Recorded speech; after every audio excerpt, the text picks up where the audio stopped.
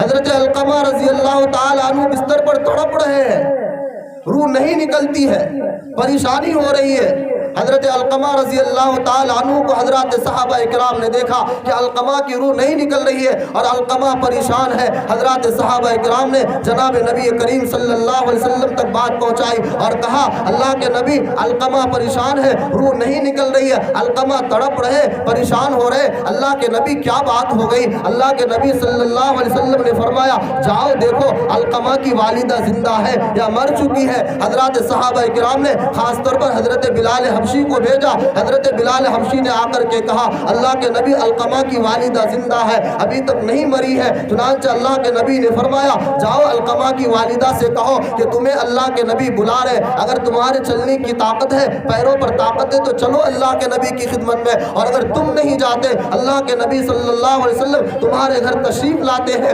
لہذا علقمہ کی والدہ سے حضرت بلال حبشی نے یہ بات کہی، علقمہ کی والدہ نے کہا اللہ کے نبی بلا رہے، میری پیروں پر طاقت نہ بھی ہو تو بھی میں اللہ کے نبی کی خدمت میں پہنچوں گی۔ ایک لاٹھی کے سہارے سے علقمہ کی والدہ اللہ کے نبی صلی اللہ علیہ وسلم کی خدمت کو پہنچی۔ اللہ کے نبی صلی اللہ علیہ وسلم نے علقمہ کی والدہ سے کہا بولو علقمہ کا کیا حال ہے؟ علقمہ کی والدہ نے کہا اللہ کے نبی وہ میرا بیٹا بڑا نیک ہے، بڑا تہجد گزار ہے، نماز کا پابند ہے، روزے کا پابند ہے، قائم اللیل صائم النہار ہے، یعنی دن کو روزہ رکھتا ہے، راتوں کو اٹھ کر کے تہجد پڑھتا ہے، اوابین پڑھتا ہے، رات بھر نماز میں مشغول رہتا ہے، عبادت میں مشغول رہتا ہے۔ اللہ کے نبی نے فرمایا تمہارے ساتھ کیا معاملہ ہے؟ حضرت علقمہ کی والدہ کہتی اللہ کے نبی ایک دن ایسا ہوا کہ اس کی بیوی نے بھی اس کے سامنے کوئی بات رکھی اور میں نے بھی ایک بات رکھی، اس نے اپنی بیوی کی بات مان لی، میری بات نہ مانی، جس سے میرا دل دکھ گیا اور مجھے تکلیف ہوئی۔ علقمہ کی والدہ سے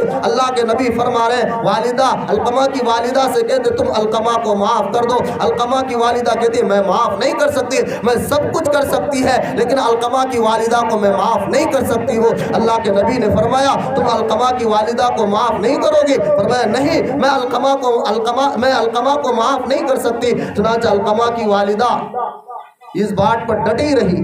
اللہ کے نبی نے حضرت بلال حبشی کو اور دیگر صحابہ اکرام سے کہا جاؤ جنگلوں میں اور لکڑیاں جمع کرو۔ حضرت بلال حبشی اور صحابہ اکرام جنگلوں میں گئے، لکڑیاں جمع کی، حضرت بلال حبشی سے کہا کہ اس لکڑی میں آگ لگاؤ، اور علقمہ کی والدہ سے اللہ کے نبی نے کہا اس لکڑی میں آگ لگائیں گے، علقمہ کو اس میں جلا دیں گے اور ڈال دیں گے۔ علقمہ کی والدہ کو یہ سننا تھا، ماں کی محبت۔ ان کی والدہ نے کہا اللہ کے نبی میں علقمہ کو اپنے سامنے جلتے ہوئے دیکھنا نہیں چاہتی۔ اللہ کے نبی نے فرمایا دنیا کی آگ میں اگر میں نہ جلاؤں، کل قیامت کے میدان میں اللہ جہنم کی آگ میں اسے جلائے گا، اور دنیا کی آگ سے 70 گنا زیادہ تیز جہنم کی آگ ہوگی، لہذا اسی وجہ سے میں اسے دنیا میں جلا دوں تاکہ کل قیامت کے میدان میں جہنم میں اللہ اسے جہنم کی آگ سے نہ جلائے۔ یہ سننا تھا۔ علقمہ کی والدہ نے کہا اللہ کے نبی آپ گواہ رہیے۔ حضرات صحابہ اکرام کو گواہ بنایا، اور علقمہ کی والدہ نے کہا میں نے علقمہ کو معاف کر دیا، میں نے علقمہ کو معاف کر دیا۔ یہ کہنا تھا۔ اللہ کے نبی نے حضرت بلال حبشی سے کہا جاؤ علقمہ کے گھر جا کر دیکھو علقمہ کا کیا حال ہے۔ حضرت بلال حبشی آئے، دیکھا کہ علقمہ لا الہ الا اللہ محمد رسول اللہ پڑھتے پڑھتے ان کی روح آرام کے ساتھ اور آسانی کے ساتھ نکل گئی۔ اللہ کے نبی کے پاس حضرت بلال حبشی آئے اور فرمایا کہ اللہ کے نبی علقمہ کلمہ پڑھتے پڑھتے دنیا سے چلے گئے۔ یہ ہے والدہ، یہ ہے والدین، یہ ہے ماں باپ۔ اگر یہ ناراض ہو جائے دنیا بھی خراب ہو جائے گی، آخرت بھی خراب ہو جائے گی۔ یہ راضی ہو جائے دنیا بھی بن جائے گی، آخرت بھی بن جائے گی۔ اس لیے ہمیں اپنے والدین کی قدر کرنے کی ضرورت ہے۔ آج کا حال ہمارا یہ ہے، ہمارے جوانوں کا، ہمارے بچوں کا حال یہ ہے، ہم اپنے والدین کی قدر نہیں کرتے۔ وہ ایک دوائی کے لیے تڑپتی رہ جاتی ہے، باپ دوائی کے لیے تڑپتا رہ جاتا ہے، ہم لا کر نہیں دیتے۔ باپ ایک نئی سی لنگی کے لیے تڑپتا رہتا ہے، ماں ایک نئی ساڑی کے لیے تڑپتی رہ جاتی ہے، ماں کسی چیز کو کھانے پینے کے لیے تڑپتی رہ جاتی ہے، لیکن بیٹا لا کر نہیں دیتا۔ اور بعض گھروں کا حال یہ ہے، اللہ معاف کرے، اللہ معاف کرے، ماں باپ بھوکے سو رہے ہیں اور بیٹا اور بیوی دونوں مل کر کے اچھے سے کھا پی کر کے زندگی گزار رہے ہیں۔ ایسے باپ کی طرف نظر اٹھا کر نہیں دیکھتے، ایسی ماں کی طرف نظر اٹھا کر 40واں کرتے ہیں، 9واں کرتے ہیں، 3 دنیا کرتے ہیں۔ یہ صرف کس لیے؟ ماں باپ کی مغفرت کے لیے نہیں، والدین کے ایصال ثواب کے لیے نہیں کرتے، اس لیے ہے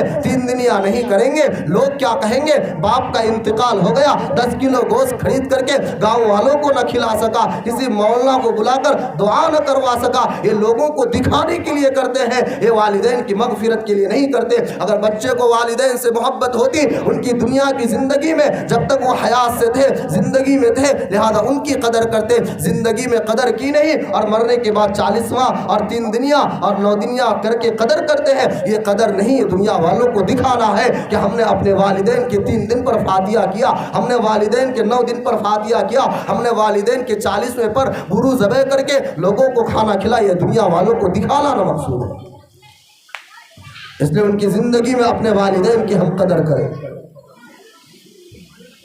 ایک بزرگ کا واقعہ ہے، اپنی بات میں ختم کرو تھوڑی دیر بول کر کے۔ ایک بزرگ کا واقعہ ہے، حضرت عبداللہ ابن مبارک رحمت اللہ علیہ، چنانچہ ان کی والدہ ضعیف ہو گئی، کمزور ہو گئی، لا کر چلنے پھرنے کے قابل نہیں رہی، لیکن ان کی والدہ کو دلی تمنا ہوئی اور خواہش ہوئی کہ بیٹا میں حج کر لوں، بیٹا میں حج کر لوں۔